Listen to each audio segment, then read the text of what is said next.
आते हैं जहां सोशल मीडिया पर जीतन राम मांझी की पार्टी हिंदुस्तानी अवाम मोर्चा का झंडा और हथियार के साथ एक युवक का रील वायरल हो रहा है। वायरल वीडियो में साफ दिख रहा है कि जो युवक है वो कार की बोनट पर हथियार के साथ बैठकर रील्स बना रहा है। वो तस्वीरें आपके टीवी स्क्रीन पर भी हम आपको दिखाएंगे, जिसमें ये देखिए तस्वीर आपके टीवी स्क्रीन पर, जिसमें आपको दिख रहा होगा कि एक युवक कार की बोनट पर हथियार लेकर बैठा हुआ है, रील्स बना रहा है और उस युवक के चारों तरफ कुछ लोग हम के झंडे के साथ चल रहे हैं। रील बनाने वाले युवक की पहचान बाराचट्टी के मुकेश कुमार के रूप में की गई।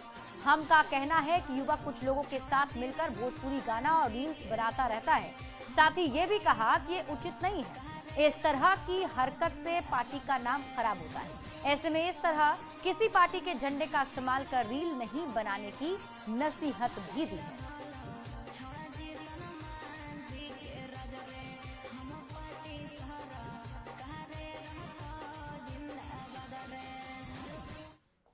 जिस रील्स के बारे में चर्चा हो रही है, काफ़ी मीडिया पर वायरल हो रहा है, उस रील्स के बारे में कहना चाहेंगे कि वह लड़का जो है सोशल मीडिया पर काम करता है, भोजपुरी फिल्म का गाना निकालता है, स्टेज शो वगैरह करता है। और जब उससे हम लोगों ने बात की कि भाई इस तरह का गाने लगा करके चलाना उचित नहीं है, तो उन्होंने कहा कि बिल्कुल यह गाना जो है वो फिल्म के शूटिंग के दौरान फिल्मांकन किया गया है, प्रतीकात्मक के तौर पर हम लोग ने हथियार को दिखाया है। तो हमने ही बोला कि इस तरह का रील्स को बनाना कतई उचित नहीं है और हम पार्टी इस तरह के जो सोशल मीडिया में हथियार के साथ रील्स वायरल किया जा रहा है उसका खंडन करती है और सभ्य समाज में सार्वजनिक तौर पर हथियारों के साथ प्रदर्शन करना कतई उचित नहीं। खबर बेतिया से है, जहां सड़क हादसे में रिटायर्ड फौजी की मौत के बाद जमकर हंगामा हुआ है। मामले को सुलझाने गए पुलिस अधिकारी के साथ भी हाथापाई हुई। भीड़ से बचने के लिए पुलिस ने फायरिंग करने की कोशिश की और इस दौरान लौरिया थाना में तैनात एसआई सुधीर कुमार को गंभीर चोटें आई हैं। घटना के बाद उन्हें इलाज के लिए लौरिया सामुदायिक स्वास्थ्य केंद्र में भर्ती करा दिया गया है। मारपीट का वीडियो भी सामने आया है। तो बड़ी खबर आपको बेतिया से बता रहे हैं, जहां पर मामले को सुलझाने गए पुलिस अधिकारी के साथ हाथापाई की गई।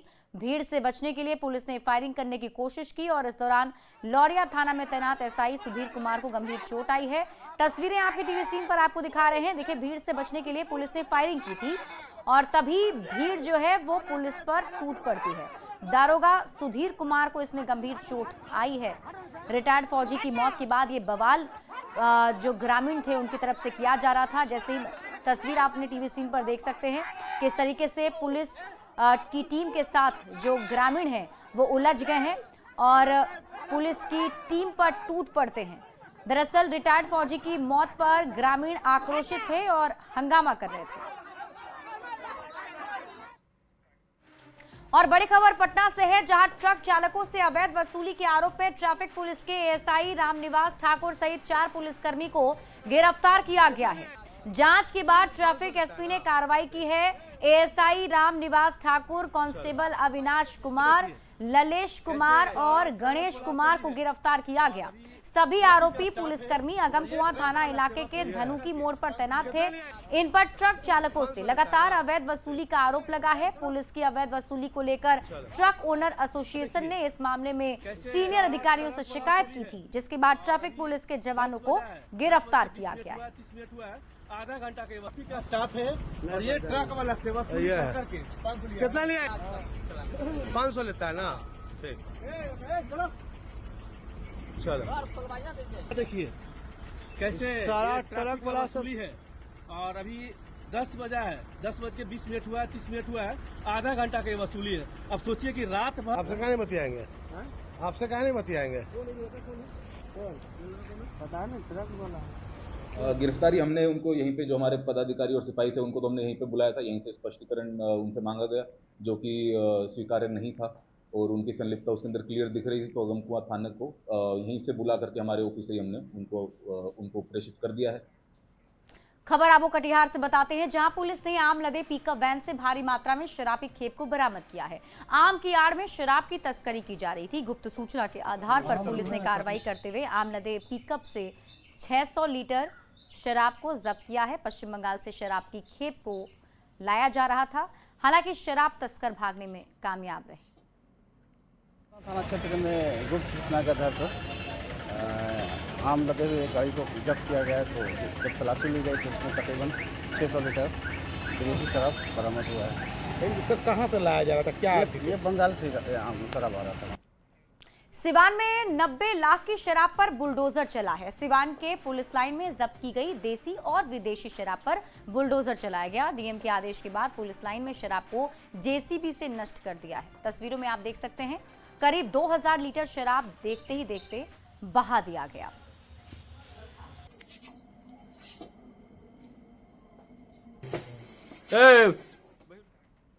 और अगली खबर मधुबनी से है, जहां एसपी योगेंद्र कुमार ने दारोगा अरुण कुमार सिंह को सस्पेंड कर दिया है। दरअसल दारोगा अरुण कुमार सिंह का रिश्वत लेते एक वीडियो वायरल हुआ था। हरलाखी थाना के कमलावरपट्टी गांव का एक वीडियो सामने आया था, जिसमें हरलाखी थाना के दारोगा अरुण कुमार सिंह एक महिला से रिश्वत लेते नजर आ रहे थे। उन पर जमीन विवाद मामले में एक पक्ष से घर जाकर रिश्वत लेने का आरोप लगा है। हेलमेट पहने कुर्सी पर बैठे दारोगा का घूस लेते वीडियो वायरल होने पर एसपी ने एक्शन लेते हुए निलंबित कर दिया है, साथ ही शो कॉज नोटिस जारी किया है। थाना में एक सब इंस्पेक्टर पोस्टेड हैं, उनको एक भूमि विवाद का एप्लीकेशन इंडोर्स किया गया था एसएचओ के द्वारा, और वो जो आवेदक है उनके घर पे जा करके उनसे कुछ पैसे लेते हुए ये वीडियो में दिख रहे थे। इस पर तुरंत मेरे द्वारा एक्शन लेते हुए इसको सस्पेंड कर दिया गया है और इन पर विभागीय कार्रवाई चला करके जो कड़ी से कड़ी अनुशासनिक कार्रवाई होती है वो इस पर प्रारंभ। खबर आपको मुजफ्फरपुर से बताते हैं, जहां कांटी थाना इलाके के गोला रोड में गल्ला कारोबारी नवल किशोर गुप्ता की दुकान से 15 लाख रुपए की लूट मामले का पुलिस ने खुलासा कर लिया है। पुलिस ने लूटकांड में शामिल 4 आरोपियों को गिरफ्तार भी कर लिया। गिरफ्तार आरोपियों में 2 महिला भी शामिल है। 21 मई को 3 हथियारबंद नकाबपोश अपराधियों ने हथियार के बल पर लूट की वारदात को अंजाम दिया था। सबसे पहले हम लोगों ने यहाँ का जो लोकल लाइनर था रत्नेश, जो कि मोतीपुर का रहने वाला है, और रमेश सहनी जो कि गोसाई टोल का है, ये लाइनर का काम किए थे। रेखा सहनी, प्रियंका कुमारी, रमेश सहनी और रत्नेश, इन लोगों को जैसे ही हम लोगों ने अपने गिरफ्त में लिया तो ये इसका बिल्कुल भांडा फूट गया। सिकंदर सहनी जो कि इसका मुख्य अभियुक्त है, जो कई कांडों में वांछित है, केसरिया, साहेबगंज में 302 का मामला है, फिर 392, 394, दर्जनों कांड है जो कि कांटी में, साहेबगंज में, केसरिया में है। खबर आपको मुंगेर से बताते हैं, जहां मुखिया पति पर आवास सहायक और बीडीओ के साथ गाली गलौज बदसलूकी करने का आरोप लगा है, जिसके बाद पुलिस ने कार्रवाई करते हुए आरोपी मुखिया पति को गिरफ्तार कर लिया। मामला सदर प्रखंड के महोली पंचायत का है, जहां आवास योजना की जांच को लेकर बीडीओ के साथ पहुंचे आवास सहायक के साथ गाली गलौज और बदसलूकी की गई। आवास सहायक ने मुफस्सिल थाना में सरकारी काम में बाधा पहुंचाने और सरकारी अधिकारियों के साथ अभद्र व्यवहार करने को लेकर प्राथमिकी दर्ज कराई, जिसके बाद पुलिस ने कार्रवाई करते हुए आरोपी मुखिया पति विधान कुमार को गिरफ्तार कर जेल भेज दिया है। विजय कुमार शाह के यहाँ आवास का और फोटो भी खिंचा हुआ है वहाँ पर, और जांच कर रहे थे कि आवास प्रगति वहाँ पर जो है वो लिल्टर ढलाई कर रहा था, है ना, लिल्टर से ऊपर चला गया था उसका। उसी दरमियान वो आ गया, बस आवास सहायक का कॉलर पर कर लिया और उसको कहा तुम मेरे बिना पूछे क्यों आया है, तुम्हारा क्या अधिकार यहाँ में, और हम यहाँ के मुखिया हैं, मेरा चलता है ना, तुम्हारा क्या चलता है, यहाँ क्यों आया।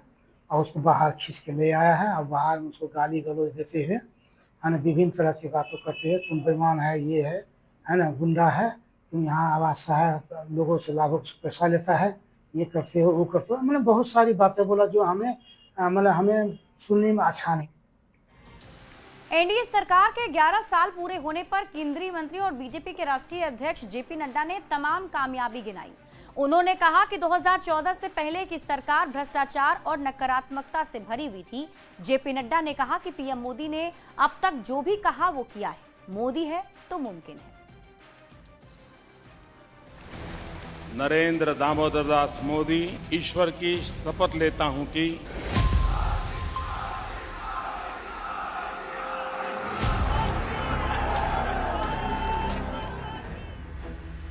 एनडीए सरकार के 11 साल पूरे होने पर केंद्रीय मंत्री और बीजेपी के राष्ट्रीय अध्यक्ष जेपी नड्डा ने उपलब्धियां बताई।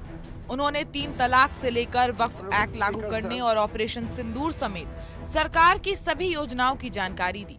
जेपी नड्डा ने कहा कि 2014 से पहले कि सरकार भ्रष्टाचार और नकारात्मकता से भरी हुई थी।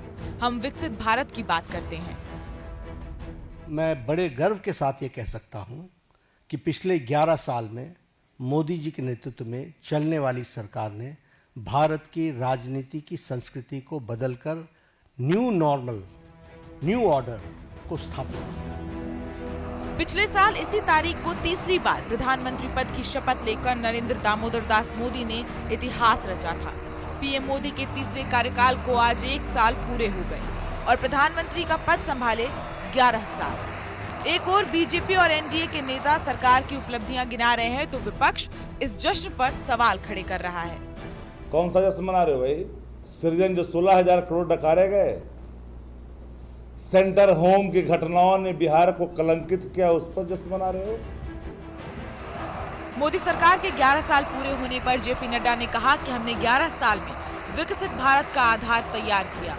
एनडीए पारदर्शी और भविष्यदर्शी सरकार है। लोग गर्व से कहते हैं मोदी है तो मुमकिन है। न्यूज़ 18 के लिए ब्यूरो रिपोर्ट।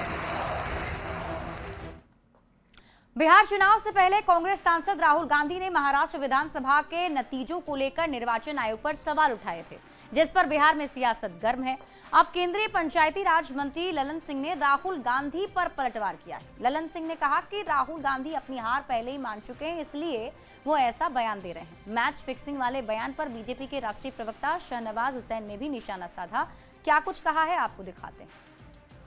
चुनाव हार चुके हैं, पहले ही मान चुके हैं कि चुनाव हार गए, तो आप क्या करेंगे? पहले से भूमिका बना रहे हैं। हारा हुआ आदमी क्या करता है? भूमिका न बनाता है।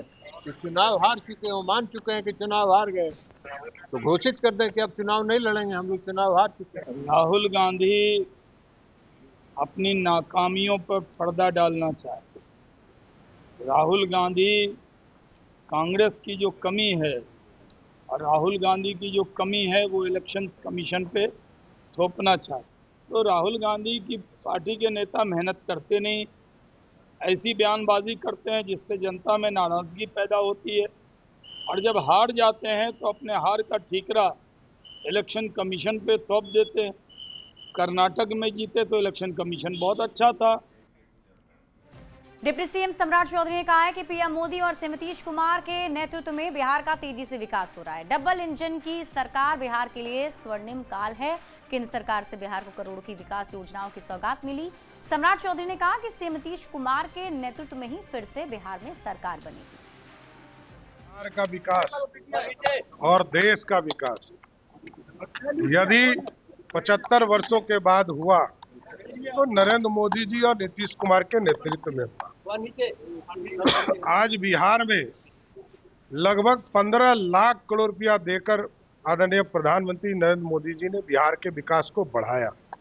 ये स्वर्णिम काल है, डबल इंजन की सरकार है, और यदि मोदी जी और नीतीश जी नहीं हो तो बिहार बढ़ भी नहीं पाएगा, क्योंकि लुटेरे लोग सामने से देख रहे, इंतजार कर रहे हैं कि कब हमको सत्ता मिल जाए।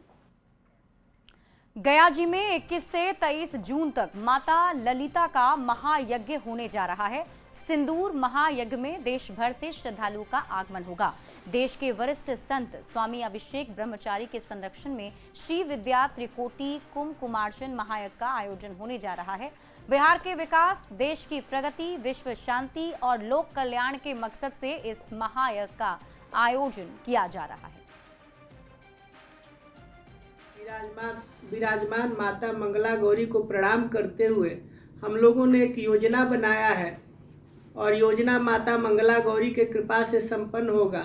माता मंगला गौरी के चरणारविंद में त्रिकोटि कुमकुमार्चना महायज्ञ करेंगे।